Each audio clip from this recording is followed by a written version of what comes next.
జై శ్రీరామ్. విఘ్నేశ్వరుడికి వందనాలతో స్వాగతం ప్లేలిస్ట్ వింటున్న శ్రోతలకి స్వాగతం.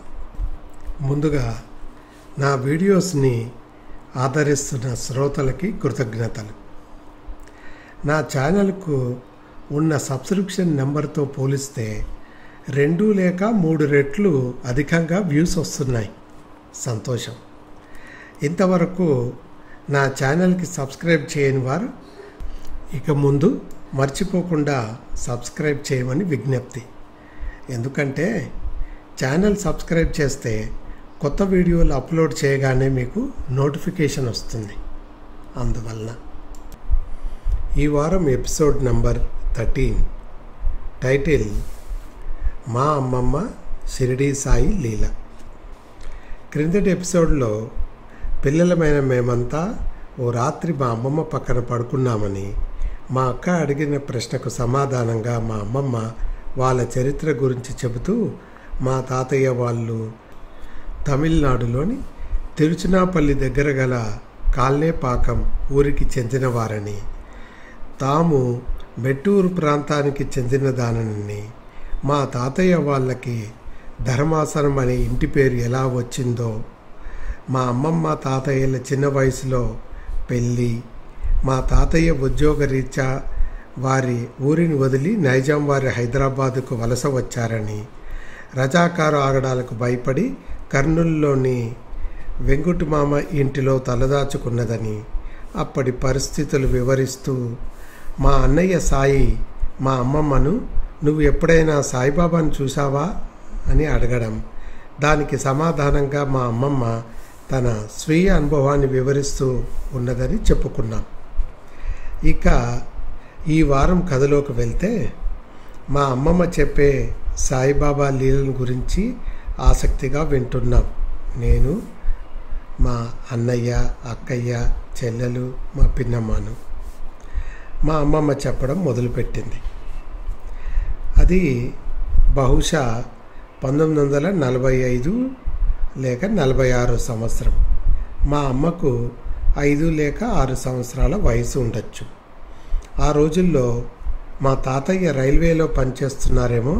మా అమ్మమ్మ వాళ్ళు సికింద్రాబాద్లో ఉండేవాళ్ళు.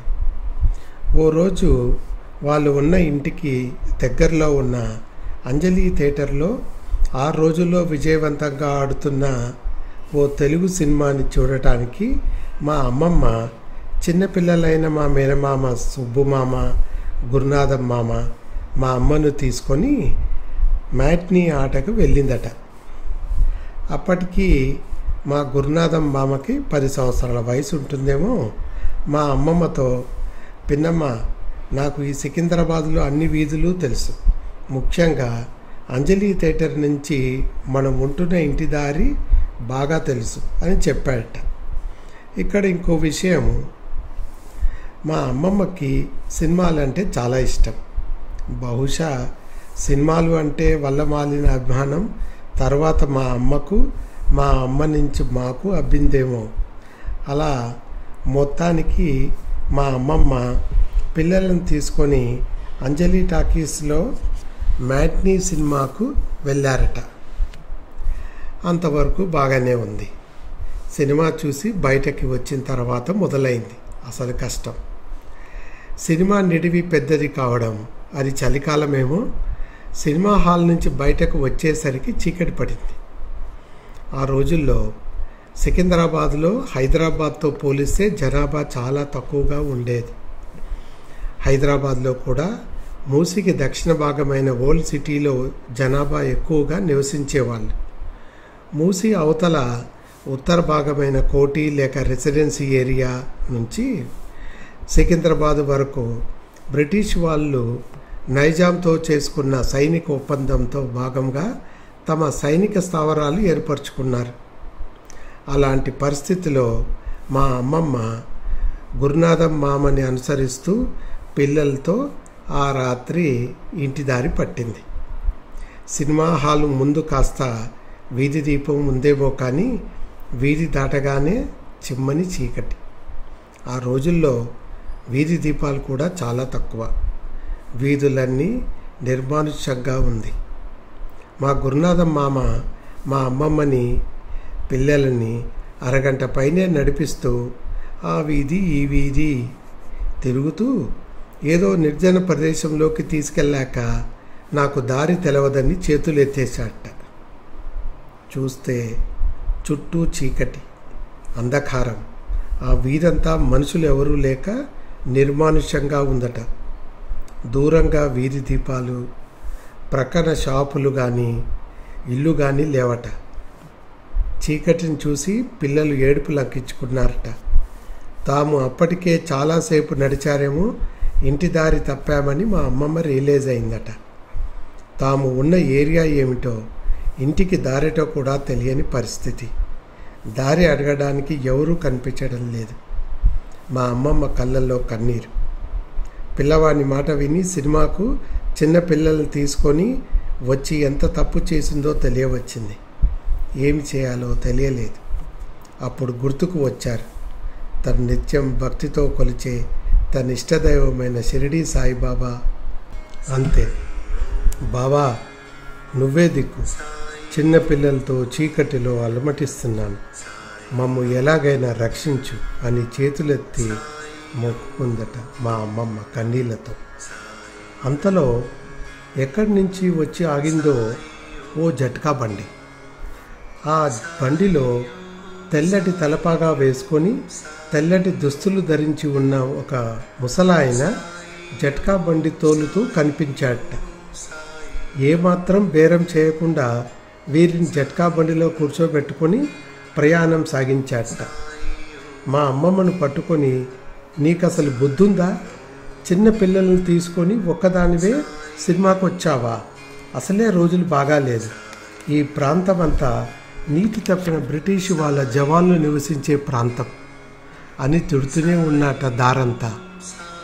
చివరికి మా అమ్మమ్మ వాళ్ళు ఇల్లు ఉండే వీధి రానే వచ్చింది.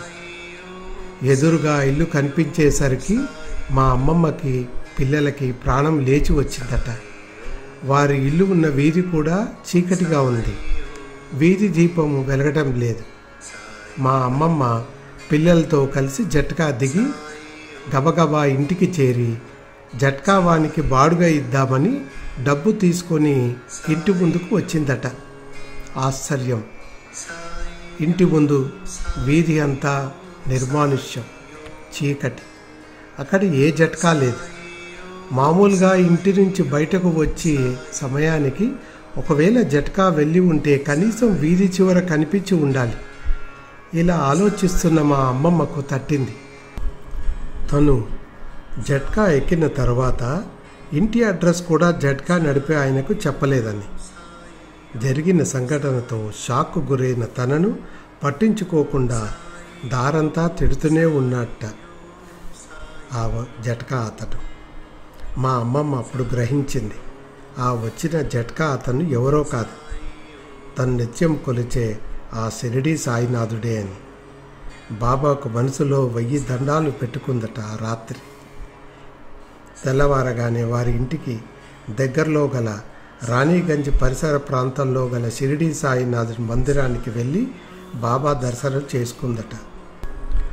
ఆ రోజుల్లో ఇప్పటిలాగా పేటకొక సాయినాథుడి మందిరం ఉండేది కాదు. షిరిడీ సాయినాథుడు అప్పుడే కాదు, ఎప్పుడైనా మనము ఆపదలో ఉన్నప్పుడు బాబా నువ్వే దిక్కు అని ఆర్తితో పిలిస్తే తప్పక పలుకుతాడు. ఆపదలో ఉన్న మనల్ని రక్షిస్తాడు అని మా అమ్మమ్మ చెప్పుకొచ్చింది. మా అమ్మమ్మ చెప్పిన యథార్థ సంఘటన తలుచుకుంటూ భక్తితో గోడకు వేలాడదీసిన బాబా పటాన్ని చూస్తూ నిద్రకి ఉపక్రమించాం. మా తాతయ్యకు ఆయాసంగా ఉందేమో, మంచం మీద కూర్చొని ఆయాసపడుతున్నారు పాపం. మా తాతయ్య ఆయాసంతో రాత్రిపూట నిద్రపోలేక అవస్థపడుతుండేవారు. ఆ రోజుల్లో మా కోసం అలుపెరగని మా అమ్మమ్మ చేతిలోని విసనకర్రను చూస్తూ వస్తున్న చల్లగాలిని ఆస్వాదిస్తూ ఎప్పుడు కళ్ళు మూసుకొని నిద్రపోయామో తెలవలేదు. మరోజు పొద్దున్నే మెలకువ వచ్చింది. పిల్లలమంతా మా అమ్మమ్మ చెప్పిన సాయినాథుడి లీలను గుర్తు చేసుకుంటూ గోడ మీద ఉన్న సాయిబాబా పటం వంక ప్రేమగా చూశాం. నా సంగతి బాగా తెలిసిన మా అమ్మమ్మ నాకు పెద్ద గ్లాస్తో పాలు ఇచ్చింది. ఏ మాట కా మాట. మేము ఎంతమంది మనవరాళ్ళు మనవళ్ళు ఉన్నా నేనంటే మా అమ్మమ్మకు చాలా ఇష్టం. నాకు ఇష్టమైన రవ్వ లడ్డు చేసి రవ్వ లడ్డు తినరా అంటూ ఎంతో ప్రేమగా తినిపించేది మా అమ్మమ్మ. మా అమ్మమ్మ అల్పసంతోషి. తర్వాత కాలంలో నేను ఉద్యోగం చేసే రోజుల్లో కొత్త చెప్పులు కొంటే నా పేరు అందరికీ చెప్పి ఎంత మురిసిపోయేదో. అక్కడికి నేనేదో బంగారం గొలుసు కొన్నట్టు నాకు అనిపిస్తుంది.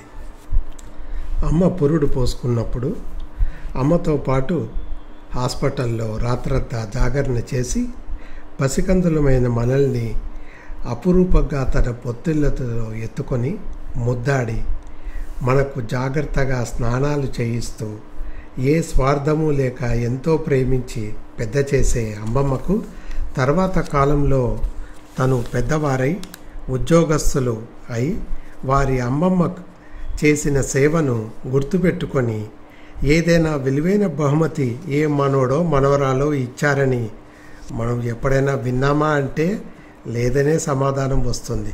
సాధారణంగా పిల్లలమంతా ఆడుకుంటున్నాం. అంతలో మాకు ఎక్సైటింగ్ న్యూస్. మా అమ్మమ్మ వాళ్ళ ఇంటి ఫస్ట్ ఫ్లోర్లో ఉంటున్న మార్వాడి వాళ్ళు సంతోషి మాత ఉద్యాపన చేస్తున్నారని, వాళ్లకు చిన్న పిల్లలమైన మమ్మల్ని కూర్చోబెట్టి ఏదో పూజ చేసి భోజనం పెట్టే కార్యక్రమం ఉందని. స్వీట్స్ అంటే బాగా ఇష్టపడే మేము మార్వాడి వారి ఇంట్లో భోజనం అంటే ఎంతో సంతోషించాం.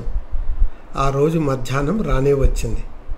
నేను, మా అన్నయ్య, మా అక్కయ్య, చెల్లెలు, మా పిన్నమ్మ మిగతా వారితో కలిసి భోజనానికి బయలుదేరాం. మా అందరినీ కూర్చోబెట్టి ఏదో పూజ చేశారు. తర్వాత విస్తర్లో పూరి హల్వా వేశారు. ఎప్పుడూ అన్నం కూర పప్పు చారులకు అలవాటు పడ్డ మాకు ఆ ఫుడ్ చాలా రుచిగా అనిపించింది.